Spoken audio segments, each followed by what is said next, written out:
నమస్తే welcome to our channel నేను సమరే ఈ రోజు మనతో ప్రముఖ సీనియర్ జర్నలిస్ట్ దాము బాలాజీ గారు ఉన్నారు వారితో మాట్లాడదాం సార్ నమస్తే నమస్తే. సార్ జగన్మోహన్ రెడ్డి నిన్న టీవీ9 కి ఇంటర్వ్యూ ఇచ్చారు సో దాంట్లో అనేక విషయాలు మాట్లాడారు ఆయన అలాగే బీజేపీ పైన పోరాడతారని కూడా చెప్పేసి అన్నారు సో ఇంకా ఇంటర్వ్యూలో ఏం విషయాలు మాట్లాడారు దాని గురించి వినండి జగన్ నిన్న చాలా సుదీర్ఘమైన ఇంటర్వ్యూ టీవీ9 ఇచ్చాడు. అదే టైంలో ఏబిఎన్లో సిబిఎన్ ఇంటర్వ్యూ కూడా వచ్చింది, చంద్రబాబు నాయుడు ఇంటర్వ్యూ.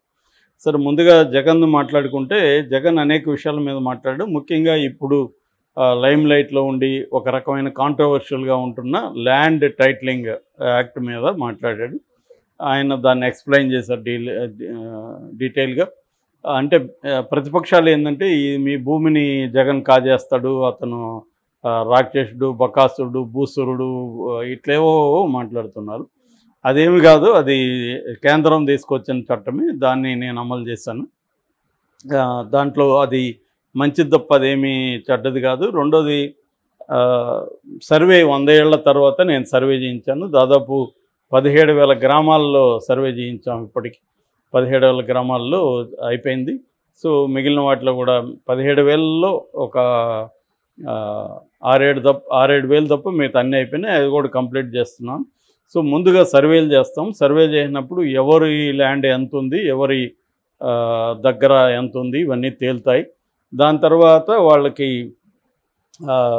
టైటిలింగ్ అనేది ఇస్తారు అనేది ఒకటి. రెండవది కన్క్లూజివ్ టైటిల్ అంటారు దాన్ని. అంటే ఒకసారి ఇది ఇచ్చినాక దాని మీద ఎవరికైనా అభ్యంతరాలు ఉంటే 2 ఏళ్ల వరకు కూడా ఇస్తారు టైము. ఎవరికైనా అభ్యంతరాలు ఉంటే జిల్లా ట్రిబ్యునల్ అండ్ స్టేట్ ట్రిబ్యునల్ ఉంటాయి, చేయాలి. ఇదంతా కూడా టైం బౌండ్ తీర్పులు ఉంటాయి. మామూలుగా ఇప్పుడైతే సివిల్ మ్యాటర్స్లో 20 ఏళ్ళు 30 ఏళ్ళు కోర్టులలో తిరుగుతూనే ఉంటారు. అట్ట కాకుండా ఇవి త్వరగా పరిష్కారం అయ్యే విధంగా ట్రిబ్యునల్స్ పెడుతున్నారు.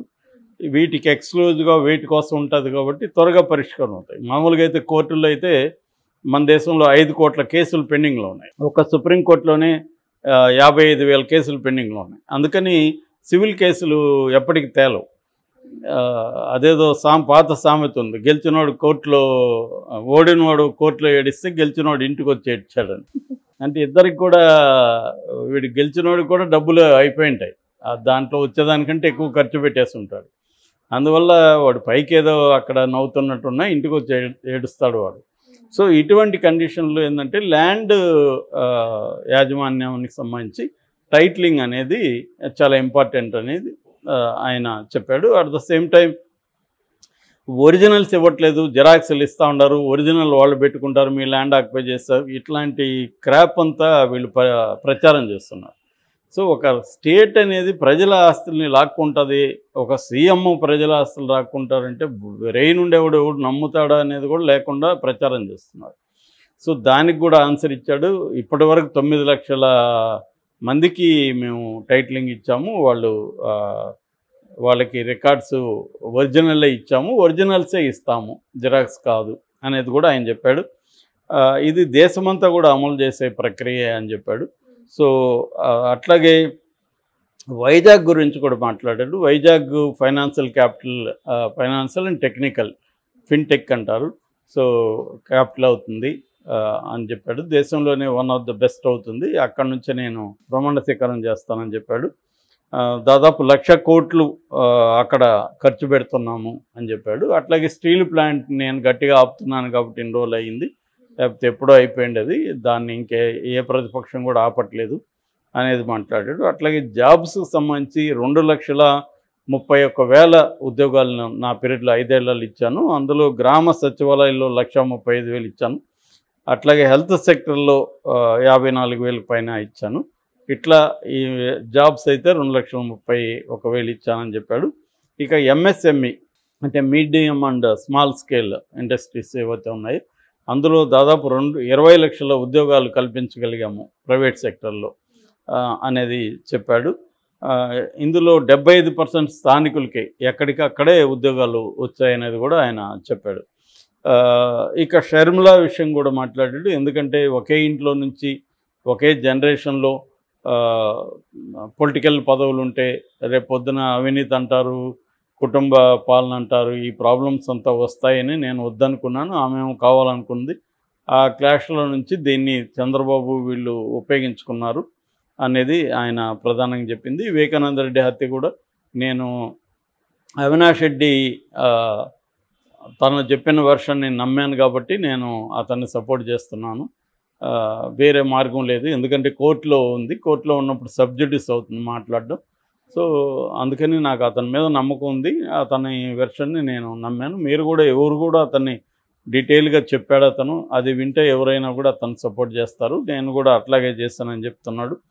సో చెల్లెలు షర్మిల గురించి మాత్రం ఎక్కువగా ఆయన ఆమె మీద ఏం నెగిటివ్ మాట్లాడలేదు. ఓన్లీ ఏంటంటే పవర్లీకి ఆమెకు కూడా ఆస్పిరేషన్స్ ఉన్నాయి, నేను అది కల్పించడానికి నా ఇబ్బందులు నాకున్నాయి అనేది అతను చెప్పాడు.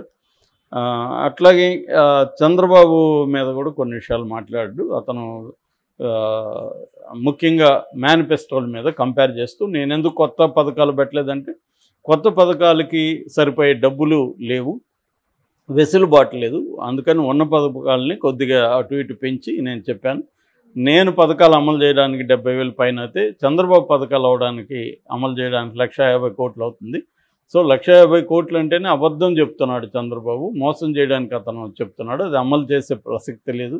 ఎందుకంటే అప్పులు తేవాలన్నా కూడా ఎఫ్ఆర్ఎంబి ఇవన్నీ లిమిట్స్ ఉంటాయి, ఇష్టం వచ్చినట్టు అప్పులు, ఇష్టం వచ్చిన తాకట్టు పెట్టి అప్పులు తెస్తున్నారు, ఇవన్నీ రాస్తున్నారు, అదంతా అబద్ధాలు. అప్పులకు కూడా సెంట్రల్ గవర్నమెంటు ఎఫ్ఆర్ఎంబి పర్మిషన్లు తీసుకోవాలి, లిమిటేషన్స్లోనే అప్పులు చేయాలి తప్ప అప్పులు ఎవడు కూడా ఇష్టం వచ్చినట్టు చేయడానికి లేదు. సో ఇది అని చెప్పాడు. అట్లాగే అభివృద్ధి గురించి కూడా అతను చాలా విషయాలు మాట్లాడాడు.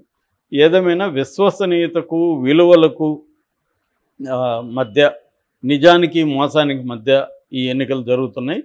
నేను నిజాలు చెప్తున్నాను, నేను ఇంతలో ఇవ్వగలను, అట్లాగే నేను 95% పీపుల్కి నేను మంచి చేశాను, సో నాకు 50% ఓట్లు వేయలేరా, అందుకనే కాన్ఫిడెంట్గా ఉన్నాను. నేను నా పథకాలు అమలు ఎవరికైతే అయ్యారో వాళ్ళు ఓట్లు వేస్తే చాలు, నేను గెలుస్తాను. ఈ పథకాలని ఆపడానికి చంద్రబాబు ట్రై చేస్తున్నాడు, ఆయన వచ్చినప్పుడు ఇవ్వలేడు. అట్లాగే నేను 5 ఏళ్లలో సచివాలయ వ్యవస్థ అండ్ వాలంటరీ వ్యవస్థ తీసుకొచ్చి ఎక్కడ కూడా లీకేజెస్ లేకుండా లబ్ధిదారులకు డైరెక్ట్గా చేరే విధంగా నేను చేయగలిగాను 5 ఏళ్లలో. సో అవినీతికి స్థానం లేకుండా నేను లబ్ధిదారులకు డైరెక్ట్గా అమౌంట్ వెళ్ళేది. సో ఇటువంటి సిస్టమ్స్ నేను తెచ్చాను, నాకు సాటిస్ఫాక్టరీగా ఉందనేది విషయాలు ఆయన చెప్పాడు. సో ఇక బీజేపీ పోరాటం, బీజేపీ మీద ఆయన మీ స్టాండ్ ఏంటని అడిగినప్పుడు, బీజేపీ మీద ఖచ్చితంగా మా స్టాండ్ పోరాడతాం మేము. బీజేపీ నుంచి ప్రత్యేక హోదా సాధించే వరకు నేను పోరాడుతుంటాను. అట్లాగే ముస్లింల రిజర్వేషన్ గురించి కూడా మాట్లాడు. ముస్లింలకి రిజర్వేషన్ అనేది అది మత ప్రాతిపదిక మీద ఇచ్చింది కాదు, ముస్లింల్లో ఉండే బ్యాక్వర్డ్ ఎవరైతే ఉన్నారో వాళ్ళ కోసం అది తీసుకొచ్చింది. కాబట్టి నేనైతే దాన్ని బీజేపీని సపోర్ట్ చేయని విషయంలో నేను ఫైట్ చేస్తాను. ముస్లింలకి 4% రిజర్వేషన్ కోసం నేను ఫైట్ చేస్తాను. వాటిని తీసేస్తే నేనైతే సైలెంట్గా ఉండను. చంద్రబాబు డబుల్ గేమ్ ఆడుతున్నాడు, ఒక పక్క ముస్లింలను చెప్తూ మళ్ళీ ఏమో మోడీ దగ్గర సైలెంట్గా ఉంటున్నాడు. మోడీ సభల్లో చెప్పాలి కదా, ముస్లింల రిజర్వేషన్లు మేము ఉంచుతామని చెప్పాలి, అక్కడేమో సైలెంట్గా ఉంటాడు. మోడీ కూడా ఇక్కడ సైలెంట్గా ఉంటాడు, మిగతా రాష్ట్రాల్లో పోయి ముస్లింల రిజర్వేషన్ తీసేస్తానంటాడు. సో నేను ఈ డ్రామా ఆడట్లేదు, నేను ఓపెన్గా ఉంటున్నాను. అట్లాగే బీజేపీతో ఎందుకు మంచిగా ఉండాల్సి వచ్చిందంటే, బీజేపీ అని కాదు, సెంట్రల్లో ఏ పార్టీ అధికారంలో ఉన్నా సెంట్రల్ గవర్నమెంట్తో స్టేట్ గవర్నమెంట్స్ మంచిగా ఉండాల్సిన అవసరం ఉంది. అప్పుడే మనం స్టేట్కి అవసరమైన నిధులు కావచ్చు, పథకాలు కావచ్చు, ఇవన్నీ తీసుకురాగలం. సెంటర్తో క్లాష్లోకి వెళ్తే మనకి నష్టం అవుతుంది స్టేట్కి అన్న విషయం కూడా అతను మాట్లాడింది. రేపు పొద్దున బీజేపీ కాకుండా ఇంకొక పార్టీ వచ్చినా నేను వాళ్ళతో మంచిగానే ఉంటాను అంటే సెంటర్తో మంచిగా ఉంటుంది తప్ప పొలిటికల్గా ఒక పార్టీతో నేనేమి అంటగాగట్లేదు అనే విషయం కూడా అతను క్లియర్గా చేశాడు. ఏదేమైనా తను ఇవన్నీ కొత్త అంశాలేం కాదు, కానీ ఒక ఆర్డర్లో చెప్పడం అనేది మనకు కనబడుతుంది. ఇంత డీటెయిల్గా మీటింగ్లో ఆయన చెప్పలేడు కాబట్టి. సో వివిధ విషయాల మీద జగన్ ఏమనుకుంటున్నాడు అనేది మనకి అర్థమైంది, అంటే ఓటర్స్కి, దాన్ని బట్టి ఓటర్స్ నిర్ణయించుకుంటారు. Okay, thank you.